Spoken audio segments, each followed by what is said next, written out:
Good morning to all. Myself Dr. K. Manogaran, Associate Professor, Department of Biomedical Engineering. So today class we are going to see about the architecture of 8085 microprocessor. Look at this block diagram of 8085 microprocessor. So this is ALU unit, Arithmetic and Logical Unit. So this will be connected to this through accumulator and then temporary register, and the output will be connected to the internal bus. Look at this. This is a flag registers. So the ALU output also this direction also it will be connected, and that will be connected to the internal bus, because whenever we perform some operations the flags will be output. Some cases we need to reuse the flags, so that's why it will be connected in both directions.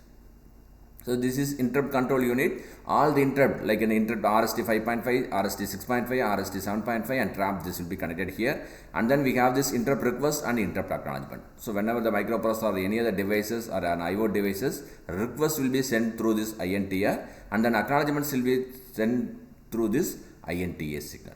And this is the serial IO control. So SID pin, this is SOD pin, serial input line, and this is serial output line. So this is the instruction register. So it takes the instruction from the program memory, and that will be given to this instruction decoder. So it decodes the instruction and generates the machine cycle, and it performs the encoding and generate the required control signals. So this will be connected to this timing and control unit. So the timing and control unit, all the blocks will be connected, because all the timing and control signals will be generated with this timing and control unit. Look at this. This is the crystal connections, and this is the clock output, and this is the control signals: ready, read bar, write bar, and address latch enable. So this is the status signals S0 and S1 will be status signals. And then IO bar memory. So whether the IO operation or memory operation performed, that will be decoded by this signal. And DMA signal, hold and hold acknowledgement. So whenever we need an DMA request, will be sent through this hold, and then this will be acknowledged with the hold acknowledgement. And this is the reset signal, reset in and reset out. Look at this. So this is the multiplexer. So here we have the register W and Z. This is the temporary register. We cannot access this registers. So only processor can access it. We cannot access it. So we have a remaining registers. We can use it as a separate register like a B register, C register, or we can combine it and we can use a BC register pair. That means if we combine it, it is a 16-bit register. If it is used separately, it is an 8-bit register. Similarly, we have the D register, we have the HL register. Combinedly, we can use it as a 16-bit register, or separately, we can use it as a 8-bit register. So we have the stack pointer 16-bit, program counter. Stack pointer, it points the top of the stack. Program counter, it points the next instruction to be executed. We have this increment and decrement address latch. So this is the address buffer, and this is the address bar data buffer. So here only data bus will be decoded. Also the address bus, lower address bus. So A0 to A7 will be decoded and taken output. So higher address bus, that will be taken from this. So A8 to A15.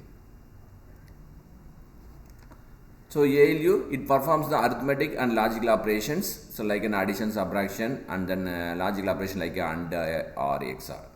So we use this accumulator. This is an 8-bit register. So always the one data will be held in accumulator. Always results will be updated to the accumulator.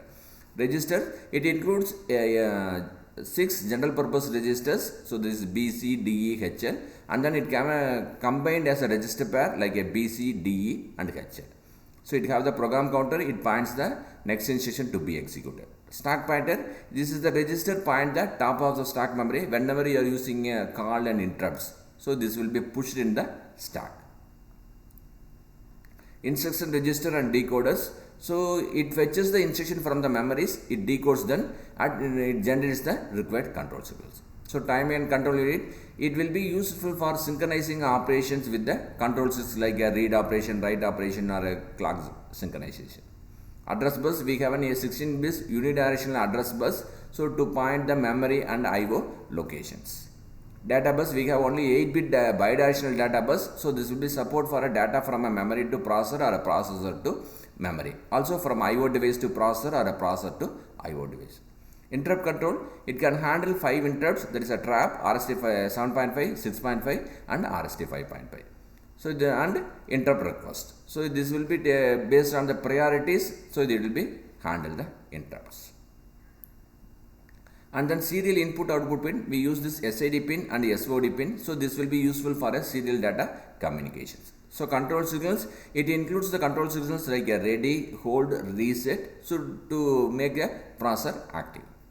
And then we have the HL register pair. It always points this memory by using this HL pair. Whenever you use this M register, so the data memory location will be pointed with this HL register.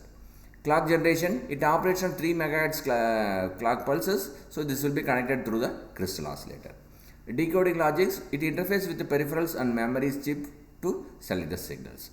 Instruction set, it supports 74 operations classified into data transfer, arithmetic, logical and control and branching instructions. Thank you.